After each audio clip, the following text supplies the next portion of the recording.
សួស្តីអ្នកនរគ្នាថ្ងៃនេះខ្ញុំមកចែកម្លែកពី5វិធីសម្រាប់សុខភាពស្បែកទី1គឺការពារស្បែករបស់អ្នកពីពន្លឺថ្ងៃដោយការពាក់អាវការពារកម្ដៅថ្ងៃលាបឡេការពារកម្ដៅថ្ងៃដែលមាន SPF ចាប់ពី30 បូកឡើងទៅទី2គឺរក្សាដៃរបស់អ្នកចេញពីផ្ទៃមុខជៀសវាងការកើតមុនដើម្បីការពារនៅស្លាកស្នាមហើយទី3គឺរបៀបនៃការប្រើប្រាស់ skin care ជាប្រចាំថ្ងៃតាមលំដាប់លំដោយឲ្យបានត្រឹមត្រូវហើយដំបូងគឺយើងត្រូវលាងសម្អាតផ្ទៃមុខបើសិនជាមានបញ្ហាស្បែកយើងត្រូវលាបថ្នាំព្យាបាលមុនសិនហើយបន្តមកទៀតគឺយើងត្រូវផ្ដល់សំណើមដល់ស្បែកជា moisturizer ហើយបើសិនជាលោកអ្នកចេញទៅខាងក្រៅគួរតែលាបឡេនៅការពារកម្ដៅថ្ងៃហើយចំណុចដែលត្រូវធ្វើចុងក្រោយគេគឺការ make up ហើយចំណុចទី4គឺការជ្រើសរើសនៅផលិតផលមានប្រសិទ្ធភាពសមស្របជាមួយនឹងបញ្ហាស្បែករបស់អ្នកហើយទី5គឺ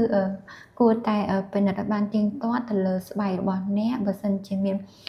ចំណុចកន្លែងណាដែលសង្ស័យថាខុសពីធម្មតាអីគឺគួរតែទៅជួបជាមួយនឹងវេជ្ជបណ្ឌិតដែលមានជំនាញច្បាស់លាស់